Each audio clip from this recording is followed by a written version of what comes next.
seen this week.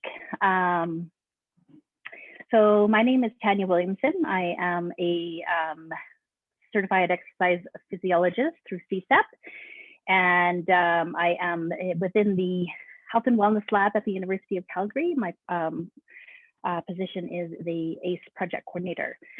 So today our presentation is about exercise considerations and modifications with cancer treatments.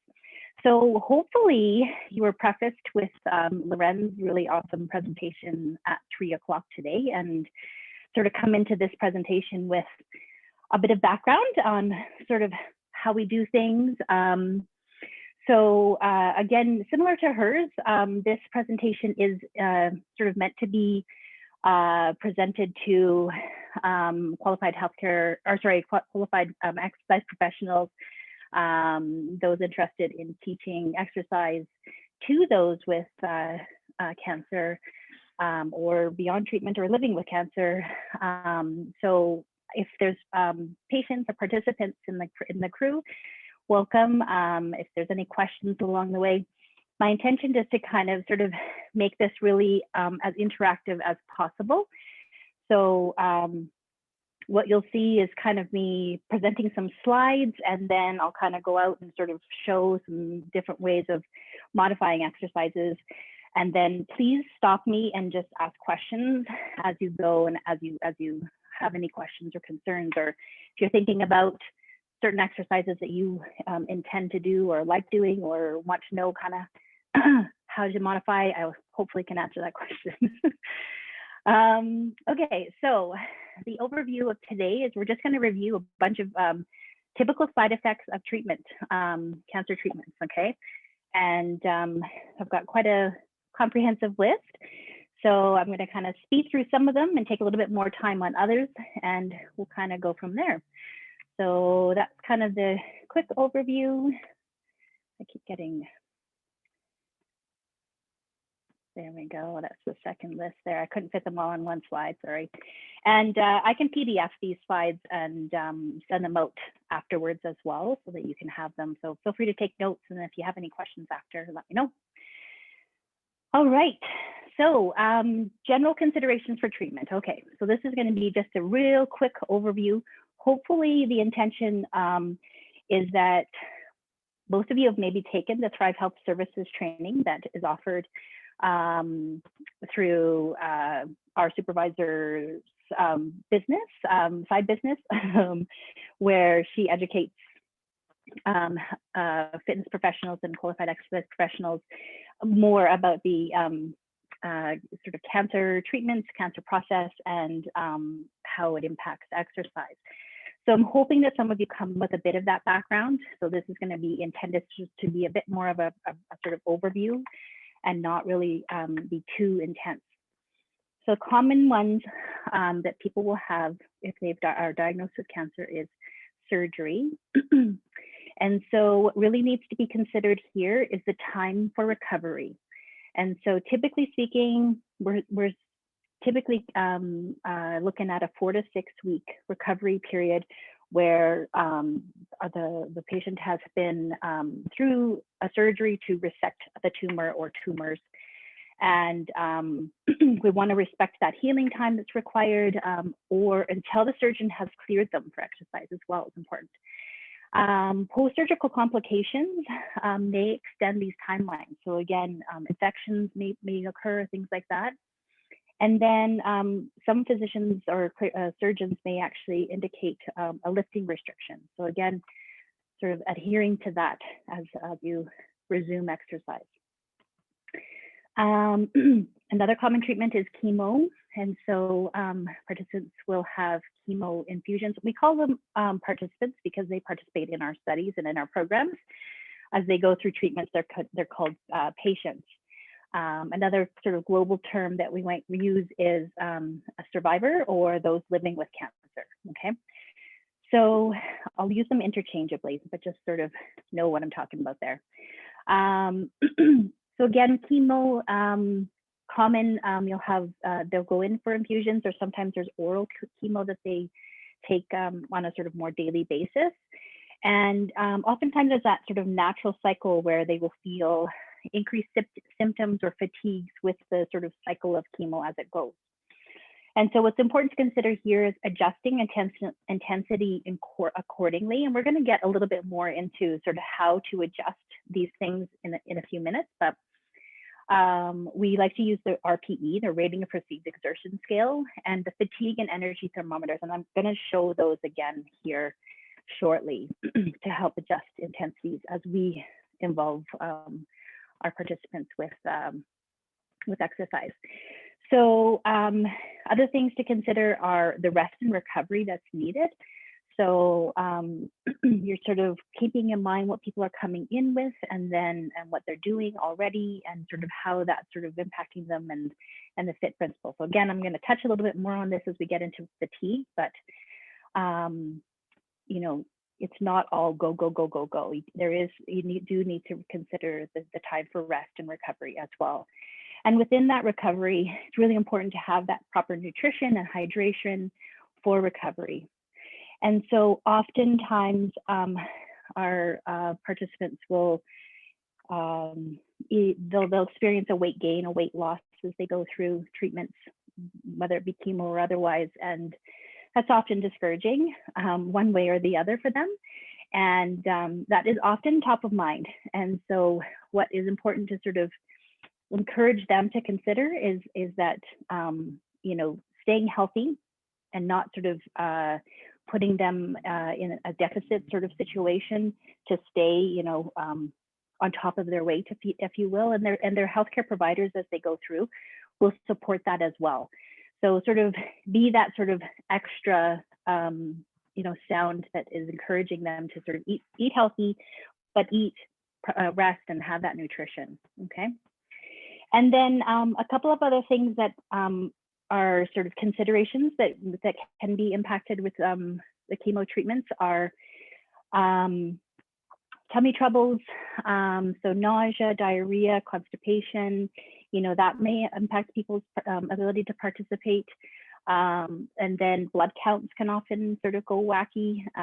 So people may deal with anemia, the low red blood cells, or hemoglobin, neutropenia, the low white blood cells, or thrombocytopenia. So again, if you saw Loren's presentation earlier, she talked a little bit about that. But so if those counts are out, then that can impact how people feel and their ability to sort of fight infection and things like that. So often their blood counts are monitored quite closely during the process of treatment, but super important to sort of keep in mind. And then the other thing that's quite common with treatment is clots. Okay, and so blood clots. So again, if you saw Loren's presentation, what she would sort of consider as a sort of rare but serious. And so you know, anything that's sort of abnormal symptoms, shortness of breath, things like that can be presenting as a pulmonary embolism. So again, really important to refer back to healthcare providers at that point. So sometimes you'll see people sort of beyond their sort of treatment of clots, and they may be on anticoagulants and things like that. And so that will help stabilize the clots as they go through. And then another common thing that we will often see is hypotension, so low resting blood pressures. So it may lead to sort of some lightheaded, dizziness type situations, but commonly we have seen this sort of time and time again within our studies, our programs, and research at the university, that participants present with that sort of lower resting blood pressure. So you're kind of seeing, like, sometimes it's sort of normal to see somewhere between 90 to 110 for systolic, and then even, you know, within sort of 60s to low 70s for diastolic. And so consider sort of how they are feeling as well if you're taking any blood pressures along the way. And then again, be aware of symptomology. And you know, obviously we don't want them to be exercising if they're lightheaded, things like that. All right, next one is radiation. I'm trying to go through this as quickly as I possibly can because there's lots more to cover. So again, this typical radiation is sort of daily for a set amount of time or rounds. It may differ if they are palliative, but what's important to consider here is fatigue. So fatigue is often cumulative and will often peak for these individuals 2 weeks after the completion of treatment. So that's kind of unusual because they'll sort of be cruising through feeling good. I'm feeling good, no problems with fatigue. And then it'll be actually when they're done that it sort of peaks. So again, this is an indication where we can start to use those rating of perceived exertion, fatigue, and energy thermometers, which I'll touch on.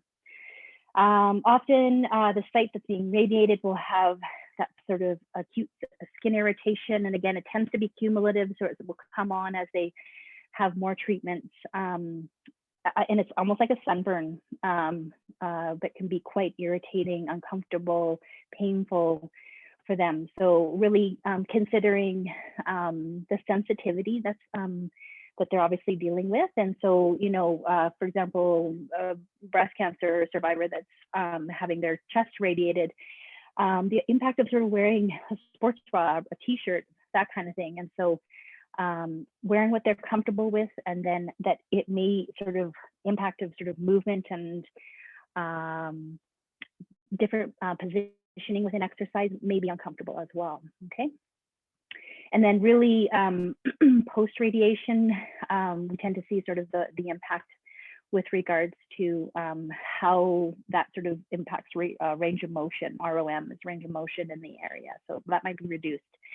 So continue with the stretching and flexibility, you know, really wanting to see them sort of working through that tightness. And that can happen again, sort of months after they're done, that they'll still experience that sort of tightness and stuff. But keep going on the range of motion and whatnot. And then, yeah, again, like during treatment, if they're sort of feeling that sort of heat, it can kind of be like that sunburn where it sort of radiates that heat off of there, keeping cool and really well hydrated during exercise. So I haven't touched on all of the possible treatments. There are others, but I'm just touching on the big ones. So other common ones are hormone therapy. Certainly has an impact on people. Immunotherapy is another common one, and then targeted therapy. So again, I'm not going to delve too much into those, but I just want to, you know, raise the awareness that there is just the sort of common ones that we see, and then you'll see those other ones which you need to consider as well. So regardless of what treatments they have, and regardless of what kind of cancer they have or tumor type they have, fatigue is the #1 side effect of cancer. Okay, so again, Loren mentioned that earlier. So we really want to be cognizant of that and really need to sort of check in with people on a daily basis. How you doing? And adjust the rating of perceived exertion or their intensity accordingly. So we don't tend to prescribe a lot of heart rates within our programming. We do tend to sort of rate how people feel on a daily basis, and then adjust accordingly, okay? And so we're gonna adjust the FIT principles, frequency, intensity, time, and type accordingly. When fatigue is high, we may need to modify for easier versions. We're going to keep that intensity lower if the fatigue is high, and we're going to potentially use the cardio bouts if we're doing what we tend to do again within our programming is a lot of circuit training where we integrate strength training with bouts of cardio, core stability, that kind of thing. So we'll extend rest periods and take out the cardio for the day so that they have that extended amount of recovery during the circuit itself. And then, you know, not necessarily, again, adding in the F of the FIT principle, the frequency to their week, right? So adding in longer rest periods or days between exercise, that kind of thing, and then ensuring proper recovery, rest, nutrition, and nourishment. So as promised, we're touching on our fatigue and energy thermometers here. So these are subjective scales that we use very frequently within our programming and studies within our lab. And so these are scales that people can look at to sort of see where they're coming in with. So for example, the fatigue, you can see is no fatigue is 0, 10 at the top is the highest amount of fatigue they can imagine or completely fatigued. And then on the other side is energy. So we know that starting to exercise and move more is actually going to help improve their fatigue. But, you know, you have to sort of find that fine balance of training enough and allowing that recovery, but not overtraining and increasing the fatigue, which can happen. And so what we want to see is that the fatigue stays stable or even decreases within the sort of pre-post exercise session, and that hopefully the energy at least boosts up. So they actually feel more energized or have more energy coming in to the session, or sorry, at the end of the session, okay?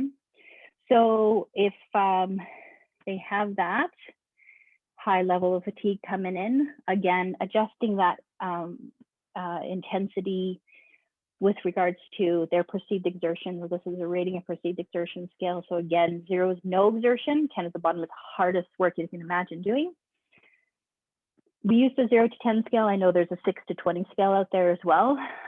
So whatever you're using out there, but just sort of keeping it light to moderate intensity. So there's not especially hard and there's no problem continuing. And again, maybe it's even lower than that, depending on how dreadful they're feeling, right? So even just a little bit of movement is okay, and just continuing to feel good and positive through the movement. Is there any questions about that? I kind of sped through it, but okay, so I'll move on. Next one is peripheral neuropathy. So again, if you saw Loren's presentation earlier this morning or this afternoon, you would have seen CIPN, the chemotherapy-induced peripheral neuropathy, or peripheral neuropathy, same thing. So it's a common side effect of chemo. Again, as she described, that's that sort of sensitivity or tingling sensation in the hands and feet.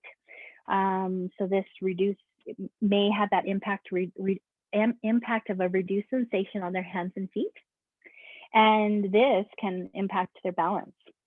So this is where I'm going to sort of start to show a few different things, and certainly chime in, ask questions as you need to.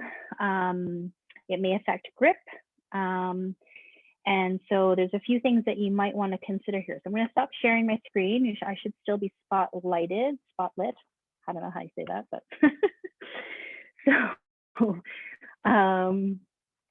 so for example, when we talk about static balance, static is when you're stable, right? So hopefully all the healthcare or QEPs out there know what we're talking about here. So good things to start with are just even simple sort of close feet, or maybe a tandem feet. If you're static, you're not moving, right? So a little bit of wobbling, that's not considered moving or dynamic. But if you were to do the sort of tightrope, walk in on the tightrope, that would be considered dynamic balance, right? The sort of drinking bird one would be a dynamic movement. So if they have that reduced sensation or peripheral neuropathy, you want to consider sort of keeping them a bit more stable. You might want to consider putting them sort of next to something that they can hold on to, or have that sense of comfort next to them. Sometimes if they have like a corner that they can kind of put themselves in, and to sort of have that sense of stability behind them, that is valuable, okay?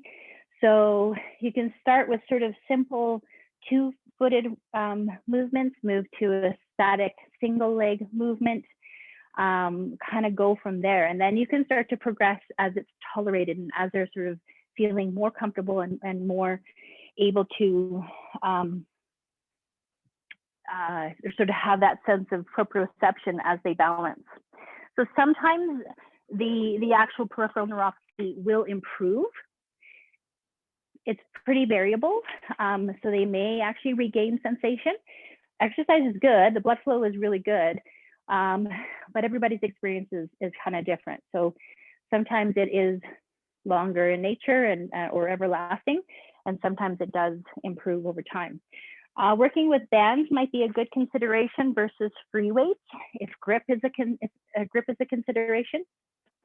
So for example, doing say a chest press, instead of using those dumbbells and doing it on the floor or on the bench or whatever you have, you could just do some bands where, again, if the grip is compromised, wrapping it around their hands so that they have that sort of sense of, you know, not necessarily feeling like they're going to drop something per se. Okay. Again, the weight bearing might be an issue, so consider alternatives to weight bearing. So, for example, squats. So if squats aren't necessarily working for them, or it's too much actual weight bearing, you might work within sort of the basics of a seated leg extension. I just have my couch to sit on, but you have a chair. So just a leg extension, or a seated hamstring curl with some resistance, things like that you might want to sort of consider. Oh, I see there's some chat here. Let's see. Oh, okay, sorry. I was getting excited. There might be questions. Is there questions about that though? Okay. So that is peripheral neuropathy. Next one is lymphedema. Again, Loren talked about this. So a couple of years ago, it was even as little as maybe 10 years ago, there was some evidence and research out there that was discouraging, and healthcare providers in general were discouraging their patients with lymphedema not to exercise, not to move, not to do repetitive movements and things like that. And so that's kind of been kiboshed, and there is research to support it. So advise your participants and patients that are coming in with that information that that's sort of old news, and that there is research to support moving versus not. And so again, the exercise acts as a muscle pump. Okay, so it moves the lymphatic fluid or lymph through the lymphatic system.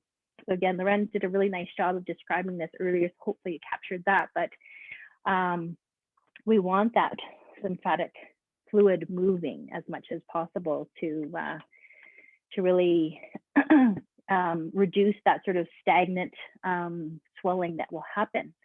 And so if somebody is diagnosed with lymphedema, sometimes they are given a compression garment that they are worn. So with breast cancer, you might see the compression garments that are worn on the arm. Sometimes there's head and neck cancers will get lymphedema through their neck. So there's massage that's recommended. You might get it through the torso. Again, it might be related to upper sort of extremity neck cancers, and then anything in the sort of lower abdominal area. Sometimes you'll get the lymphedema sort of down into the legs.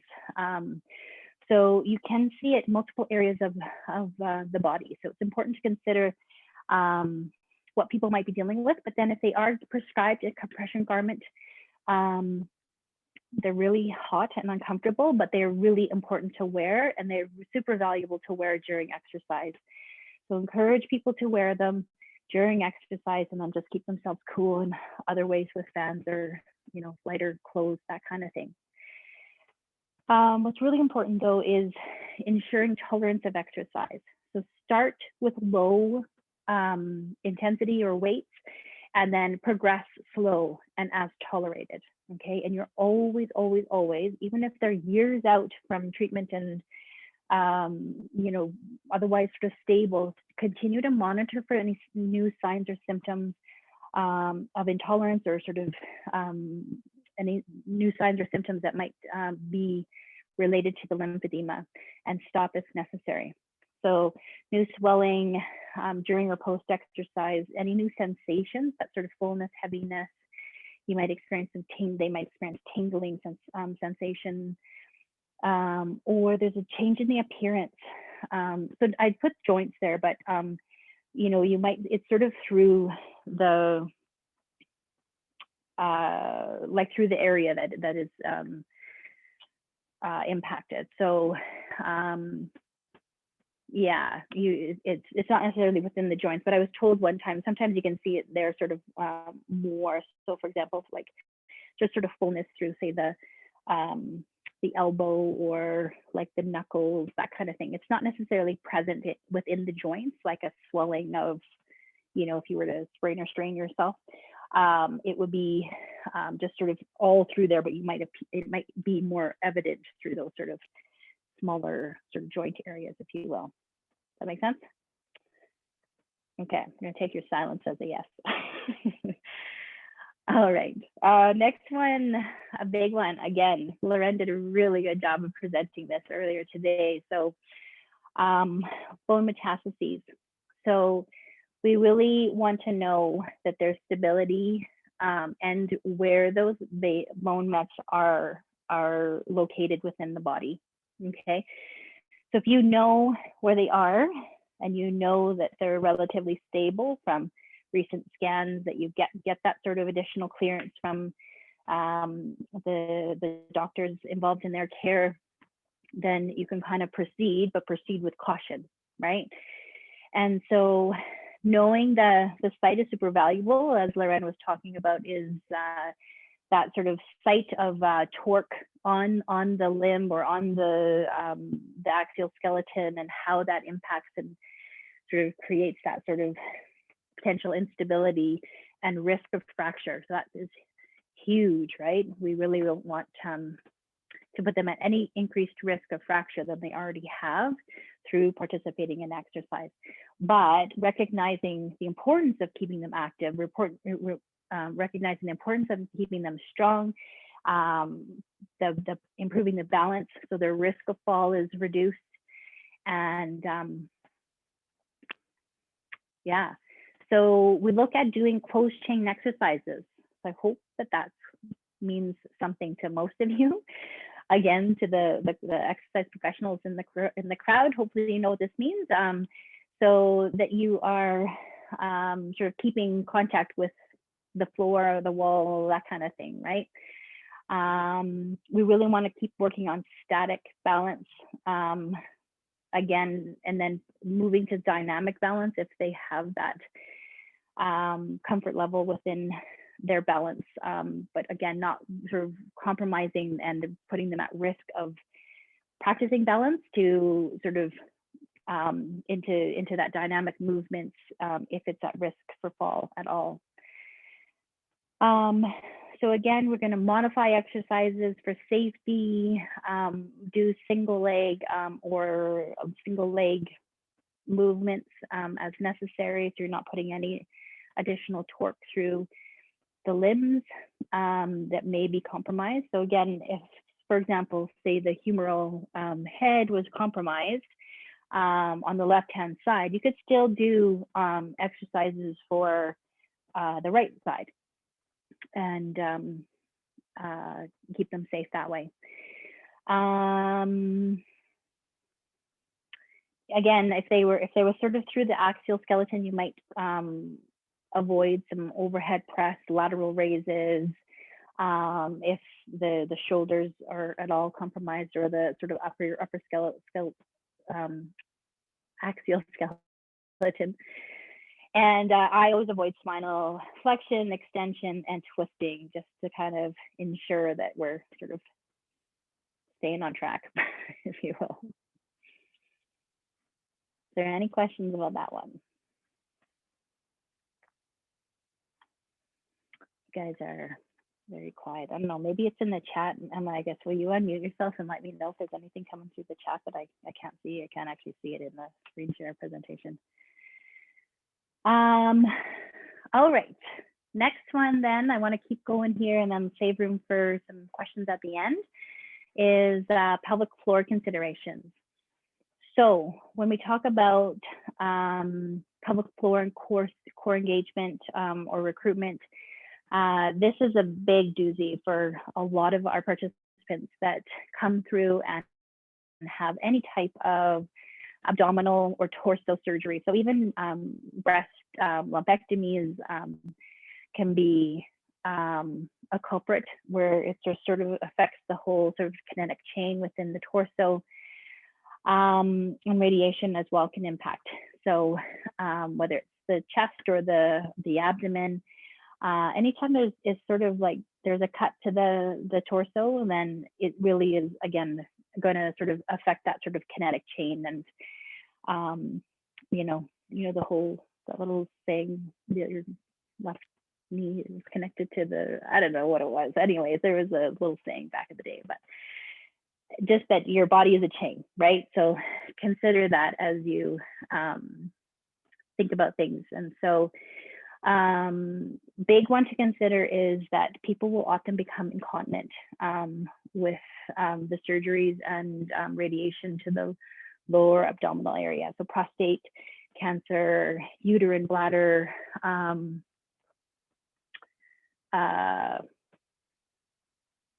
what else?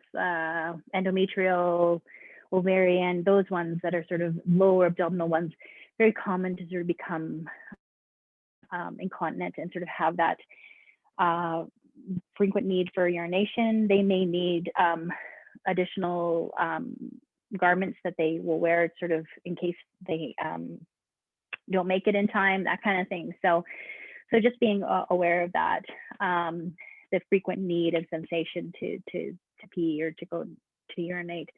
And then respecting that, really wanting to be cognizant of low or non-impact exercises, so not adding any extra bounce or pressure to the bladder itself to sort of increase that sort of need or frequency for urination. So this is a big one. This one is sort of how to help these people. And so I think notoriously we undermined the sort of ability to sort of gain this back really quickly. And so it takes time. It really takes, they've lost that sort of muscle memory on how to stop the flow of urine and stop that sensation. The muscles are weak. And so you really have to retrain them, just like anything else. And so, I was talking to some of my colleagues earlier today on sort of what are the cues that you give, and there's like tons out there, and there's physiotherapists that work with folks with like this. And again, I think it's really important to sort of recognize your scope and sort of where you can help people and where it's sort of beyond you, and you really need that additional support from people like physiotherapists that really specialize in the pelvic floor rehab. So the sort of easiest way to describe it is sort of that stopping the flow of urine, or that sort of midstream collection, if you will. When you go to the lab and you have to provide a urine sample, you're asked to sort of create that sort of midstream sample. So stopping the flow and going again. One of my colleagues talked about it sort of being like an elevator. So pelvic floor is obviously the bottom of the abdomen. And so you are sort of thinking about sort of contracting those muscles and sort of drawing up, if you will, like an elevator. And so, excuse me. And so you don't have to go to the top floor, if you will, in order to get that sort of full engagement or what you need to do for exercise. It can be just sort of 30% is what she described it as, to kind of, ensure that they're sort of supported during exercise. So it doesn't have to be that sort of full stop kind of sensation. It can be kind of like, a little bit of that 30 to 50%, say. And then the sort of partner in crime to the pelvic floor is the transverse abdominis. So it's that big muscle, what we talk about engaging your core, that they sort of work together. And so again, any sort of surgery to or radiation or trauma to the torso or abdominal area, really this is where we can see that impact on how to engage that core again, and how to keep it engaged, how, that kind of thing. And so we all know that that's super important as we engage in exercise to help support the torso and create that sort of stability within the core. So again, what are the cues that you give? What are the sort of, how do you retrain that? So again, I'm going to stop the share for a few minutes here, and I'm going to go back down to the floor. So the way I always teach it is actually the basics of sort of on your back, and then knees bent so that you have sort of that full support of the low back, finding the hip bones in the front here, and then letting them slide in towards the abdomen. And so it's in that nice, soft lower abdominal area. And you're kind of really pushing, because we know that the transverse abdominals is the deepest layer of abdominals. And so what I will encourage people to do is kind of do a big cough, very COVIDly irresponsible these days, uncovered into the air. You'll feel that abdomen sort of kick up against the fingertips. And so that's sort of more than is needed. Again, that sort of 30 to 50% is what you're kind of looking for there. And so what I will tell my participants to do is sort of actively draw the belly button in towards the spine. So a couple different ways to do it. I give that cue. I also try to get the sort of pelvic floor engaged as well. So if I have both working, they're going to sort of help each other out there. One of my colleagues talks about sort of pulling the hip bones in together. So that makes sense to her. That might make sense to other people. Other people might talk about, I like to give this one as well, is it's the May long weekend. We're almost there. And it's 28, let's call it 30 degrees. And it's so hot, it's so warm. And you are going in that lake, even though we know that the ice just melted and it's freezing. But you're going to go and you're going to walk into that lake. And then, oh, what's that sensation? It is freezing.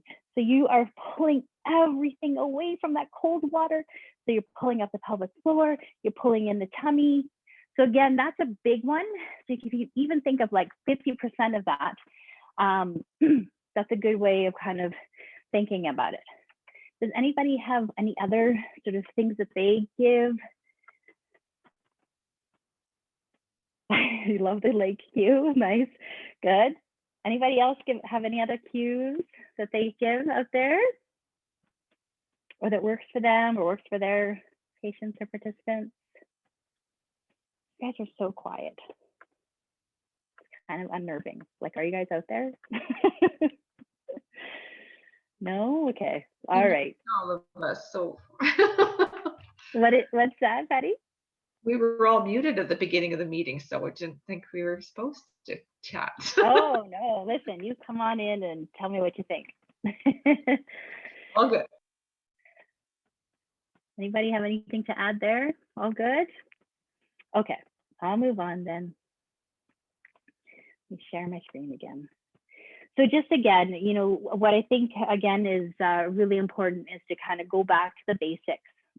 So that's really what I'm kind of driving home here. And so you might have to practice this for weeks on end with them. And it's really, really, really critical to kind of get that proper muscle engagement, proper muscle recruitment, even if it means spending a lot of time. Like, we're not, you know, all about sort of getting to these crazy abdominal exercises within our scope of what we prescribe within our lab and our programming and studies.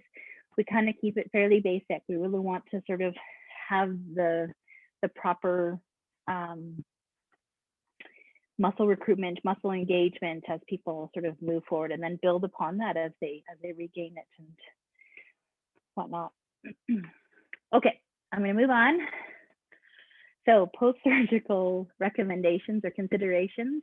So we talked about this already a little bit, but just to kind of add a few additional ideas to the mix. So range of motion, ROM again is range of motion. takes a long time to recover, way longer than you think it is, way longer than our participants think it takes. So you got to keep doing the stretches. They're often provided post-surgical stretches and exercises. So you got to keep at it. So have them continue whatever they were provided. I mean, you might be able to pick up and sort of move on from some of the strength exercises that were recommended, but the basics of what they need to work on for stretching and range of motion are critical. And so if the range of motion is not fully regained, again, you got to think of that sort of kinetic chain and the impact of sort of how the joints are related. So notorious, again, breast cancer, the surgery and the radiation and whatnot impacts the range of motion. So abduction, flexion. So until they have that full range of motion back, you know, you got to realize that impact on sort of what happens in the back, what happens in the neck, the scapula, again, it can go down into the torso and the abs and whatnot. And so really, really important to keep working on that. And again, as we sort of do the surgery and then the chemo and then the radiation, it's sort of, they've regained it from maybe post-surgery, and then they go and have radiation, and it kind of takes them back a few more notches and everything's tight again. And so, you know, there's massage that can be done, that kind of thing, that can continue until that, and it may still feel tight or not feel quite right for a while, or as permanent kind of thing, depending on what surgery is involved there and stuff. So just keep working on it. So, and then the other things were the ostomy and colostomy devices that are sometimes required, sort of post GI, colorectal cancer, maybe bladder if there's collection bags, that kind of thing. So being aware of the placement of the ostomies and collection bags and things like that. So pretty common for the lower abdominal area. And again, those bags and pouches, you can't necessarily be prone, particularly on your tummy, okay? Because that's not comfortable for them, and you know, obviously might be contraindicated. So just being really aware of where that's at, and you need to be comfortable in having that conversation as well. This is often something that's permanent for them, and so they may feel uncomfortable and you may feel uncomfortable, but it's better to have the conversation and ensure that everything is you know, dealt with ahead of time than get in that uncomfortable position. Supermans. So this is the one where you would be, I don't know, can I possibly not unshare, but the ones where you're on your tummy and then you're sort of coming up with the arms and legs. So that's obviously not going to work. That one is not great actually anyways, typically speaking, for most of the participants that are sort of coming out of treatment acutely. Again, the core engagement is not there. So they're not necessarily supported through that low back and core in order to handle that position. So I know it's a sort of common exercise out there in the field and sort of a good one. We like to do the sort of bird dog, opposite arm, opposite leg instead, in the 4-point position or even on the wall. And so that is better tolerated. And then surgical or incision sites, again, may have that sort of impact on the abdominal area that we've already talked about with the previous slide there. So, all right, almost there. Next question is, or next condition is sort of the weight management and or sarcopenia. That again is very, very, very common. So typically speaking, participants will either experience a weight gain or a weight loss. Very few will maintain the sort of normal body weight. And if they do, there's typically still that sort of change in composition, right? So they lose lean body tissue and gain fat mass. So maybe the scale on the the number on the scale doesn't change, but that composition changes. So really important to be cognizant about the impact of hormone therapies, both men and women, on weight gain. Okay, so very common for women that have breast cancer, sometimes the like uterine, ovarian, those ones, hormones will be disturbed because you know, there's hysterectomies, oophorectomies, that kind of thing. If the breast cancer is estrogen or progesterone or positive, then they take blockers to sort of make sure that those are blocked moving forward. So the consequence is people are put into sort of menopause early, and then this kind of throws things out of whack, and weight gain is very common. For men that have prostate cancer, sometimes they get to the point where they have to have hormone therapy, and for them, very common, what they're doing is reducing testosterone, and it almost kind of creates, you know, the symptoms of menopause for a woman in a man's body, though.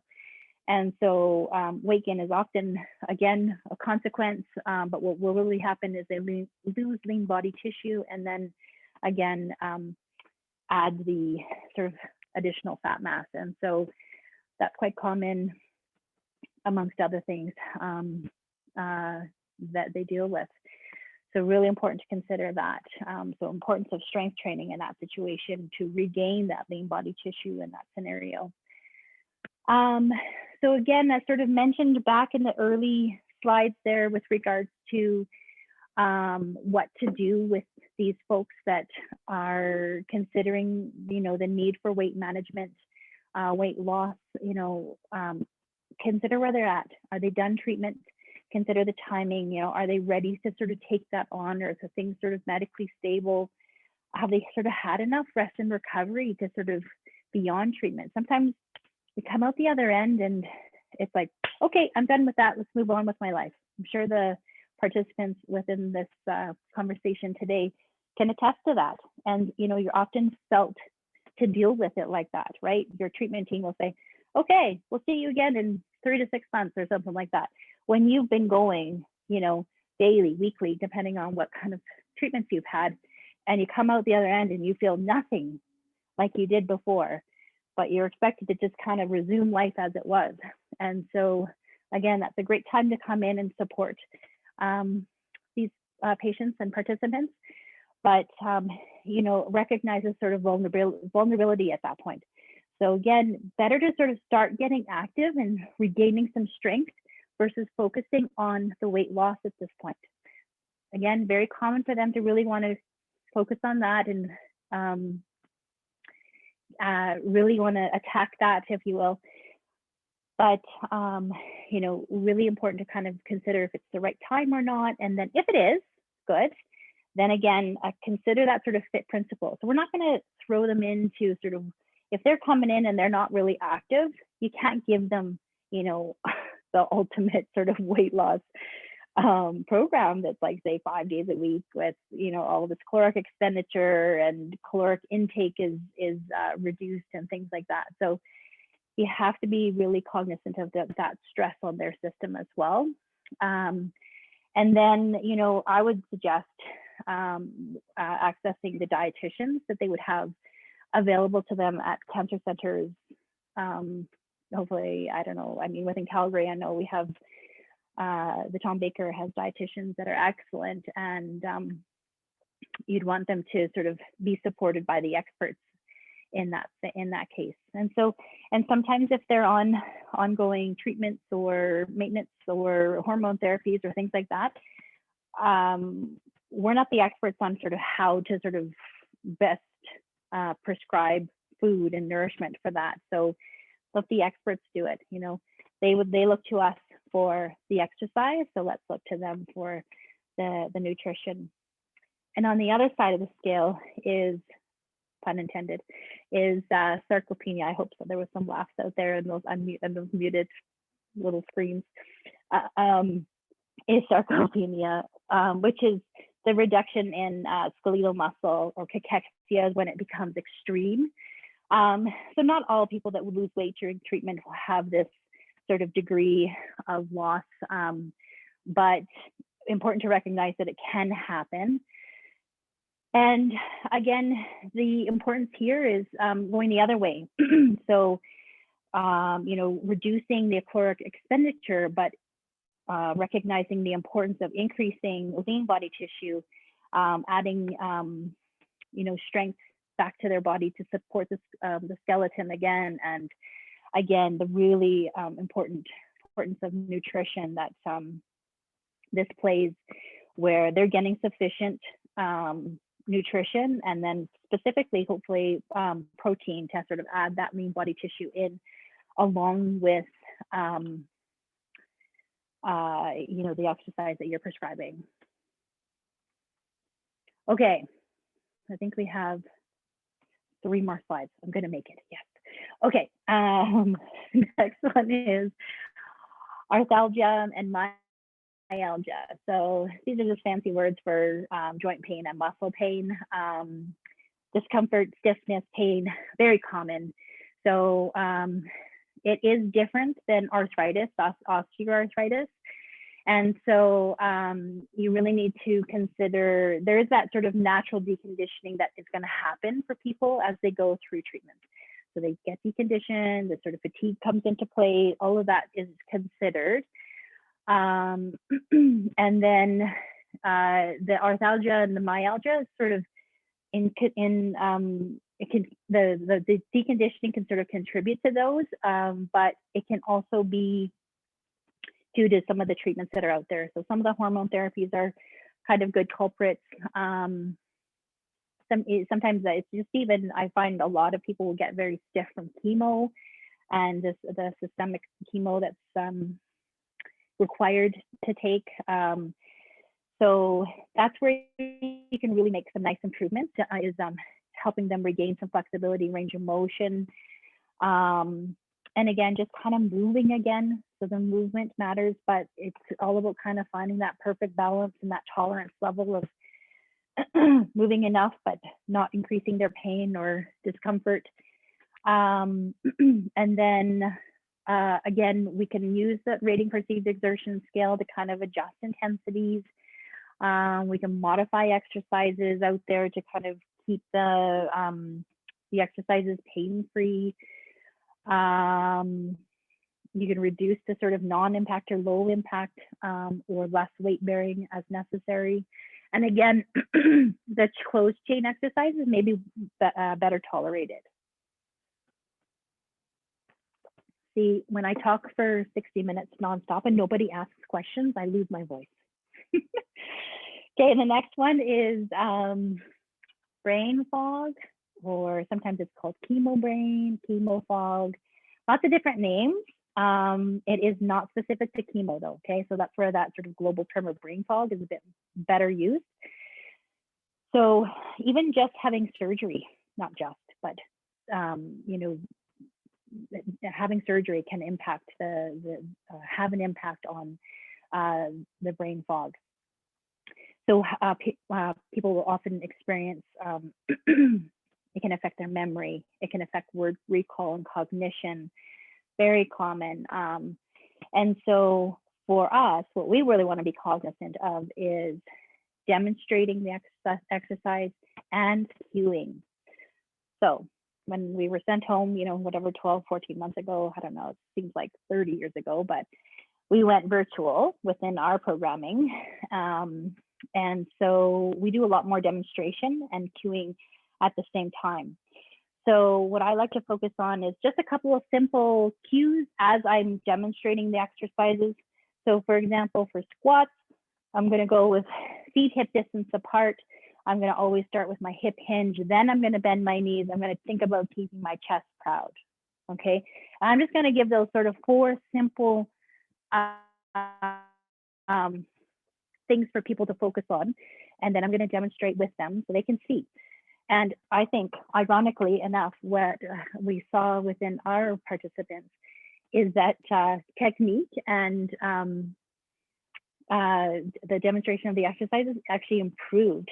So I was really kind of wondering how it was going to go for people when we went virtual, and how they were going to manage with us not being able to sort of, support them and sort of change body positions and things like that, and be right there to sort of cue and support them. But remarkably, I think our participants have done really well. And so again, I feel like it's the combination of the constant cueing and demonstration that they can really sort of focus on and help them. And so you're going to be cognizant of that. You really want to be aware of not overloading them with too much information or too many new exercises. So repeating exercises week to week might be, and just introducing a few new exercises, which is good for progression and tolerance as well. But those are a few things to consider as we go too. Last one, dry mouth. I have a dry mouth from speaking too much.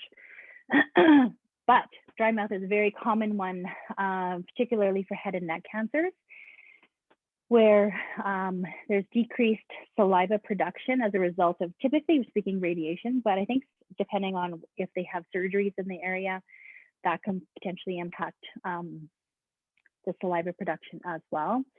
And so head and neck cancers, they may have cancer within the mouth, the nasopharyngeal area, the neck area. But either way, that sort of, it's quite sensitive to the radiation that occurs there, and the saliva production is inhibited or decreased, or is sometimes stopped completely. You would not even know, I'm sure maybe there's some participants within the crew today that might have been impacted by this, but it has a significant impact on speech. The importance of saliva is beyond important, which, I think we sort of minimize until you don't have it. Swallowing. So it lubricates the food to go down. And so the food consumption is affected, and what they eat is affected. And so again, typically very typical of head and neck cancers is the weight loss. And sometimes to the point where they actually need a feeding tube. That's required to provide nourishment during the course of treatment. So they really need to focus on keeping their mouth wet and hydrating consistently, continuously. And so what we hear is soda water works really well, sort of better than regular water, on sort of helping that mouth feel better hydrated and wet, and supporting their ability to keep hydrated and keep themselves with the ability to speak and swallow and whatnot. So again, just being cognizant of that, and giving proper time and opportunity and support for the hydration breaks that are going to be needed for that. All right, take home messages. Oh my gosh, we made it at 6 o'clock, perfect. Maybe it's good that you guys didn't ask questions. All right, take home messages. Individualization and modification for all cancer treatments and their side effects should be taken into account for all participants. So in planning for your class, you need to consider, I've got Barbara who has dry mouth, and I've got, she had radiation and that's impacted her flexibility here. And I've got, I don't know, Bob that had prostate cancer, and I've got whoever that had breast cancer. I'm just throwing names out there. But, you need to consider what each participant needs and how you will adapt the exercises for each one as required. Keep it basic. We like to sort of keep it real basic within our programming and our studies here. There's lots of fun and trendy exercise things that are out there. But keeping people sort of within the basic and foundation exercises is way more valuable, and progressing them within that regain that sort of basic strength and movement and functional ability again. That's kind of where we're at when people are affected by cancer and cancer treatments, is they become really deconditioned, and it's that necessity to sort of come back and regain just the sort of the basics. And then from there, they can kind of go crazy and join the crazy classes again and go from there. But we kind of like to sort of keep it pretty basic. Thank you for your time. I am still willing to take questions, concerns, comments. That is my email, and we can follow up for anybody that attended today with the slides and in the PDF version if you're interested. So if you want to have those for some additional notes.